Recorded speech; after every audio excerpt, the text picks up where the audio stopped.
दोस्तों, ये कहानी लकी नाम के लड़के की है जो अपनी जॉब के कारण अपनी जान खो बैठता है। ये एक सच्ची कहानी है। तो चलो कहानी को शुरू करते हैं। लकी की कंपनी में नई नई सेल्स की जॉब लगी थी। नया होने के कारण लकी को इस फील्ड में काम करने का ज्यादा अनुभव नहीं था।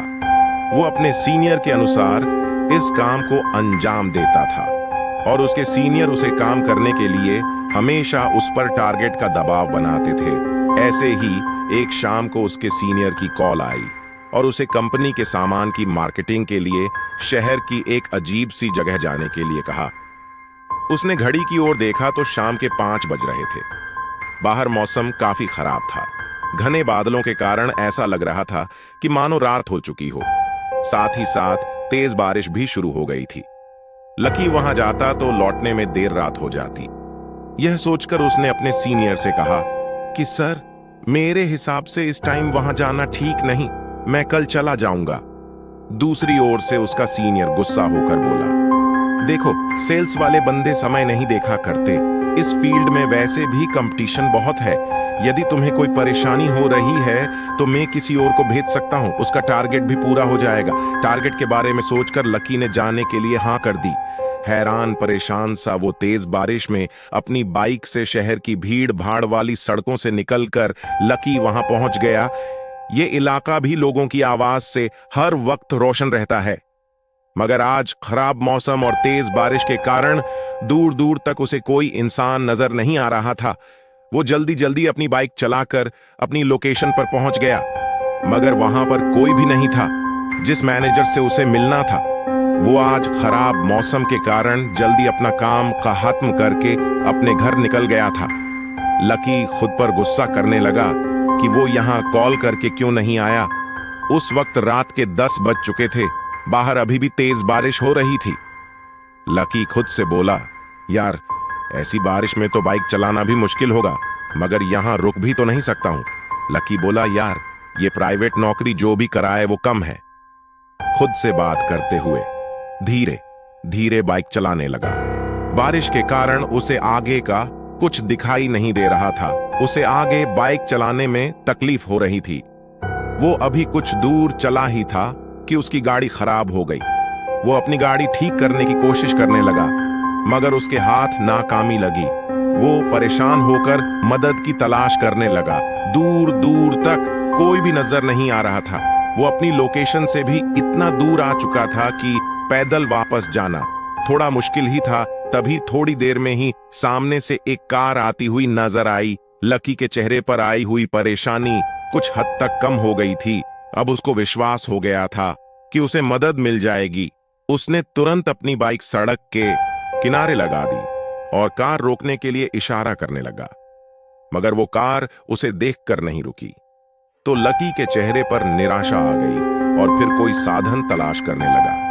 अगले ही पल वो कार रिवर्स में आकर उसके पास खड़ी हो गई। उसे हैरानी हुई कि जो कार अभी बिना रुके चली गई, अचानक से पीछे क्यों आई। जैसे ही कार उसके पास आकर रुकी, सड़क किनारों के लैंपों की हल्की रोशनी में उसने देखा कि कार की हालत बहुत ही खराब हो चुकी थी। जगह जगह से उसकी परतें उतरे हुए थे, मानो किसी हादसे का शिकार हो गया हो। उसे इस कार को देखकर अजीब सा लग रहा था, मगर अचानक ही वो उसे देख सम्मोहित सा हो गया था। तभी कार ड्राइवर की भारी आवाज उसके कानों में पड़ी। हाँ भाई, कहाँ जाना है? कोई मदद चाहिए क्या? ड्राइवर की आवाज सुन लकी का सम्मोहन टूट गया। वो धीरे धीरे ड्राइवर की ओर बढ़ा। अंधेरे में चेहरा भी भयानक लग रहा था, काला चेहरा, और वो कंबल में खुद को लपेटे हुए था। उसे देखकर कुछ पल के लिए डर गया। उसके शरीर में ठंड के कारण कपकपी सी होने लगी और अजीब सी गंध उसकी नाक में आई। जब कोई जवाब नहीं दिया तो ड्राइवर दोबारा बोला, भाई, कहीं चलना है, बता दीजिए। उसकी बात सुनकर लकी को होश आया और वो बोला, मैं किसी काम से अंदर शहर में आया था। लौटते समय मेरी बाइक खराब हो गई, मुझे थोड़ी दूर के लिए लिफ्ट दे दो। ड्राइवर बोला, भाई, हम तो यहाँ पर मदद करने के लिए ही हैं। ड्राइवर बोला, आगे तो जगह नहीं है, पीछे बैठ जाओ। ये कहकर ड्राइवर अजीब तरीके से हंसने लगा। अंधेरे और वीरान रास्ते में लकी को इस तरह की हंसी बहुत अजीब लगी, मगर उसे मदद की बहुत जरूरत थी। इसीलिए उसके कहने पर लकी पीछे की सीट पर बैठ गया। बैठकर उसने देखा कि वहां पर एक बुजुर्ग आदमी और उसके साथ एक छोटा बच्चा और एक महिला घूंघट ओढ़ कर बैठी हुई थी। लकी उनके पास बैठ गया और जैसे ही कार चलने लगी, पीछे बैठे वो बुजुर्ग आदमी, महिला और वो बच्चा लकी की ओर अजीब सी निगाहों से देखने लगे। उनकी सफेद आंखें लकी के मन में भय पैदा कर रही थीं। जब से वो इस कार के पास आया था, तब से अजीब सी गंध उसकी नाक को परेशान कर रही थी। उसे समझ नहीं आ रहा था कि ये गंध किस चीज की है। लकी अपनी नाक पर रुमाल रखकर चुपचाप बैठा था।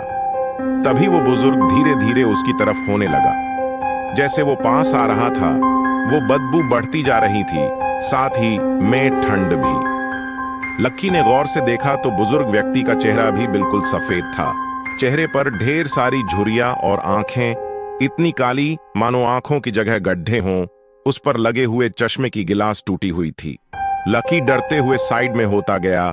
बुजुर्ग ने उसे कहा, बेटा कौन हो तुम? बहुत दिनों बाद इस रास्ते पर किसी सवारी को देखा है। बुजुर्ग के ऐसा बोलते हुए ही उसके साथ के सब लकी को और घूर कर देखने लगे। उन सब की आंखों एक खालीपन सा था। यह देखकर लकी थोड़ा सा परेशान हो गया था। लकी ने सिगरेट के लिए अपनी जेब में हाथ डाला तो उसके हाथ में लाइटर आ गया। जैसे ही उसने लाइटर जलाया, वो बुजुर्ग डरकर उससे थोड़ा दूर हो गया, मगर वो अजीब सी गंध और अधिक आनी शुरू हो गई। लकी ने अपने हाथ में सिगरेट का डब्बा निकाला। वो बारिश में पूरा भीग चुका था। लकी ने गुस्से में चलती हुई कार से वो डिब्बा बाहर फेंक दिया और लाइटर अपनी जेब में रख लिया। जैसे ही उसने लाइटर को वापस अपनी जेब में रखा तो बुजुर्ग उसके और करीब आ गया और बोला, क्या हुआ बाबूजी? इस तरह परेशान क्यों हो रहे हो? कहते हुए वो जोर जोर से हंसने लगा। उसके साथ साथ वहां बैठा बच्चा और महिला भी उसके साथ जोर जोर से हंसने लगी। सभी लोग धीरे धीरे उसके पास आने लगे। बारिश में भीगने के कारण उसके कपड़े उनके शरीर से चिपके हुए थे। लकी ने ध्यान से देखा तो उन सबके शरीर पर चमड़ी का नामो निशान तक नहीं था, सिर्फ हड्डियों का ढांचा ही था। लकी बहुत डर गया। वो जोर जोर से चिल्लाने लगा। लकी को चीखते देख वो कार ड्राइवर और तेज से कार चलाने लगा। जो महिला घूंघट में थी, उसका घूंघट अपने आप हट गया। उसका चेहरा बहुत ही डरावना था।